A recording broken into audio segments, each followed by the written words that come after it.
NATO has kicked off its biggest military exercise in decades. The alliance will carry out 4 months of drills. Steadfast Defender 24, that's the name, and it aims to showcase NATO's ability to deploy forces from North America and elsewhere to reinforce Europe.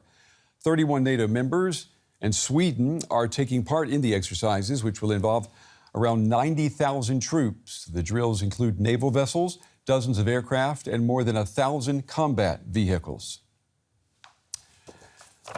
For more now, I'm joined by Aylin Matlé. She is a research fellow at the Center for Security and Defense at the German Council on Foreign Relations. It's good to have you with us. This is NATO's biggest exercise that we've seen in decades. Why now? Good evening. I think it should be clear that NATO is not acting in a vacuum, but rather that NATO is reacting to what Russia has been doing since essentially 2014, violating the sovereignty of Ukraine. And obviously that has been reinforced by Russia's full-fledged invasion of Ukraine starting in February 2022. And that is why NATO is in the process of planning this big exercise, actually the biggest since the end of the Cold War. However, it should also be pointed out that this sort of exercise has been in the planning for a long time, and it does occur in a 3-year cycle. So it's not just because of Russia's war of aggression against Ukraine, but rather it is it's a continuous exercise that happens. And it does show the strength of NATO, and it will also, with Sweden participating, it will also show the expansion that NATO is undertaking. We know that this expansion and strengthening, it's always been a main concern of Russian President Vladimir Putin. Do these exercises, do you think, do they raise the likelihood of confrontation instead of reducing it? No, I don't think so. I mean, while Russia is trying to frame that exercise as being provocative, I think it should be really made clear that it is Russia upending, or Russia having upended the European security order that has been in place since the end of the Cold War, with its illegal annexation of Crimea starting in 2014, and then the full-fledged invasion of Ukraine in 2022.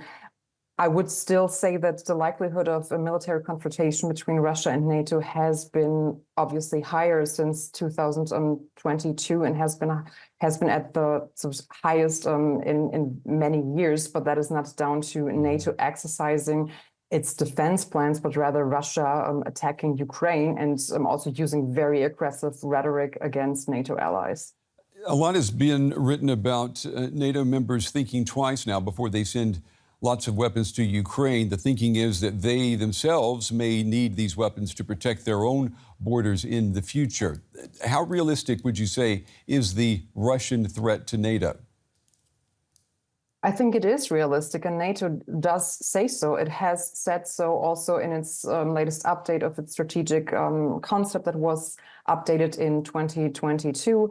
And also in recent comments by NATO officials, I think it became clear that NATO is now trying to transform itself into a sort of warfighting organization again, and rightly so, because the danger, the threat is real.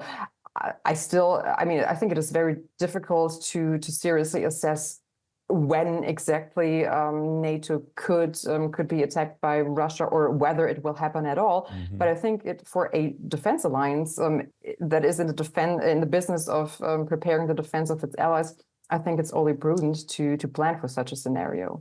There's talk of Donald Trump perhaps becoming the U.S. president again. We know his position on NATO. How important is it then for the alliance to show its resolve that if one member is attacked, that all will come to its defense? It is crucial. I mean, that is really the sort of the essence of the NATO alliance, to come together to showcase and demonstrate not only the capabilities, but also the political willingness to aid one another in case one is attacked. However, with Trump possibly re-entering the White House, it does present a somewhat of a danger to the alliance, because Trump already in his first term has, as we as we learned later, threatened or at least contemplated to leave the alliance. That is why Europeans really have to step up their game and prepare already now steps and very concrete steps to possibly ease the burden that is resting on the US's shoulders when it comes to European defense and security. Aylin Matlé with the German Council on Foreign Affairs. We appreciate your time and your analysis tonight. Thank you. Welcome.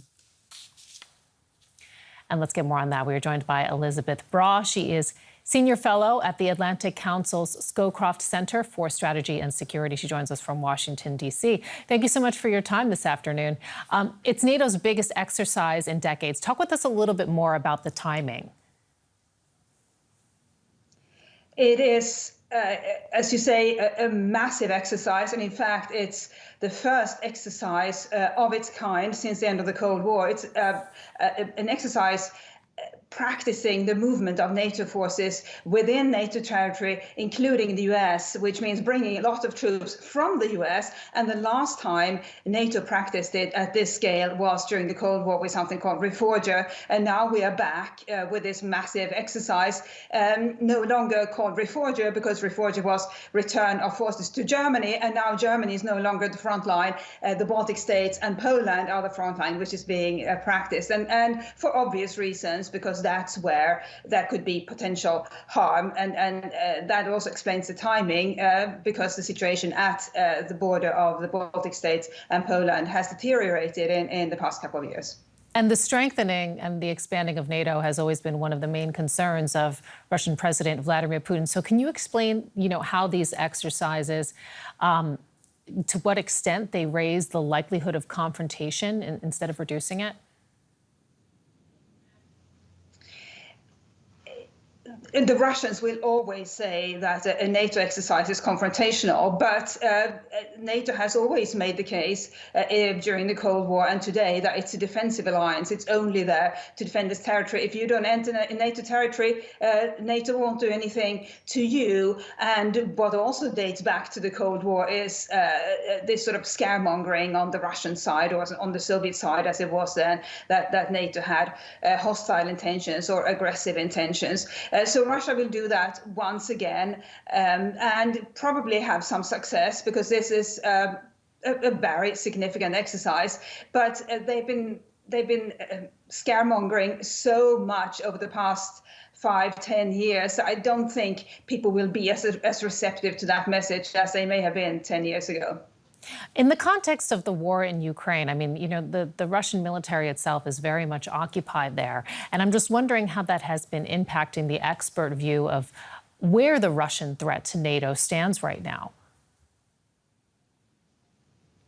The Russians are very clever in that they are using not just their military capabilities and resources, but also non-military capabilities and resources. So if we look at the threats to the Baltic Sea region, which is where this exercise is taking place, it's not just the threat of Russian troops marching across the border. It's also the threat of what is called hybrid or gray zone aggression, something like what Belarus has been doing clearly in some sort of cooperation with Russia, which is the weaponized migration at the border of Lithuania, Latvia, and Poland, and the sabotage that we have seen of sea-based infrastructure in the Baltic Sea. Now, NATO's troops in themselves wouldn't be able to really do much about that. But this is a show of strength and a show that NATO is committed and is watching the region. And if something were to happen and escalate, NATO would be there. Elisabeth Braw, Senior Fellow at the Atlantic Council. Thank you.